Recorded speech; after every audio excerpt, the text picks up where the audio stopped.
ನಾಗಾರ್ಜುನಗೆ romance ಕಷ್ಟ ಎಂದ ನಟಿ ಆಶಿಕಾ.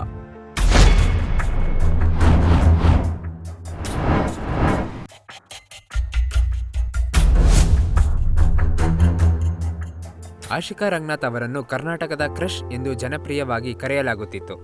ಆಶಿಕಾ ರಂಗನಾಥ್ ಪ್ರಸ್ತುತ ಟಾಲಿವುಡ್ ಸಿನಿಮಾಗಳಲ್ಲಿ ಹೆಚ್ಚಾಗಿ ಕೇಳಿಬರುತ್ತಿರುವ ಹೆಸರಾಗಿದೆ. ಕನ್ನಡ ಚಿತ್ರರಂಗದಲ್ಲಿ ಕೆಲಸ ಮಾಡುವ ಆಶಿಕಾ ರಂಗನಾಥ್ ಅವರು ತೆಲುಗು ಅಮಿಗೋ ಚಿತ್ರದ ಮೂಲಕ ತೆಲುಗು ಇಂಡಸ್ಟ್ರಿಗೆ ಕಾಲಿಟ್ಟರು. ಆಶಿಕಾ ರಂಗನಾಥ್ ಅಮಿಗೋ ಚಿತ್ರದಲ್ಲಿ ತನ್ನ ಸೌಂದರ್ಯ ಮತ್ತು ಅಭಿನಯದ ಮೂಲಕ ಅಭಿಮಾನಿಗಳ ಬಳಗವನ್ನು ಹೆಚ್ಚಿಸಿಕೊಂಡಿದ್ದಾರೆ. ಇದೇ ಸಮಯದಲ್ಲೇ ಕಿಂಗ್ ನಾಗಾರ್ಜುನ ನಾಯಕನಾಗಿ ನಟಿಸುತ್ತಿರುವ ನಾ ಸಾಮಿರಂಗ ಸಿನಿಮಾದಲ್ಲಿ ನಟಿ ಆಶಿಕಾ ರಂಗನಾಥ್ ಅವಕಾಶ ಪಡೆದಿದ್ದಾರೆ.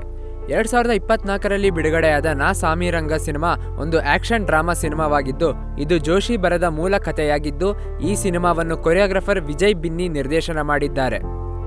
ನಾ ಸಾಮಿರಂಗ ಸಿನಿಮಾ ಬಗ್ಗೆ ಮಾತನಾಡುವ ವೇಳೆ Telugu Bigg Boss host Nagarjuna ಮಾಡುವ ರೊಮ್ಯಾನ್ಸ್ ಬಗ್ಗೆ ಮಾತನಾಡಿದ್ದಾರೆ.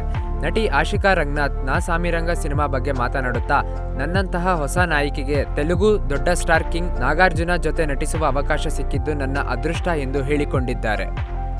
ಅಷ್ಟೇ ಅಲ್ಲದೆ ಕಿಂಗ್ ನಾಗಾರ್ಜುನ ರೊಮ್ಯಾನ್ಸ್ ಕಿಂಗ್ ಎಂದು ಹೇಳಿದ್ದಾರೆ. ನಾ ಸಾಮಿರಂಗ ಸಿನಿಮಾದಲ್ಲಿ ಕಥೆಯ ಅನುಗುಣವಾಗಿ ನಮ್ಮ ನಡುವೆ ರೊಮ್ಯಾಂಟಿಕ್ ಸೀನ್ ಇದ್ದು, ಕಿಂಗ್ ನಾಗಾರ್ಜುನ ಅವರ ಜೊತೆ ನಟಿಸಿದ್ದು ನನ್ನ ಅದೃಷ್ಟ ಎಂದು ಹೇಳಿದ್ದಾರೆ.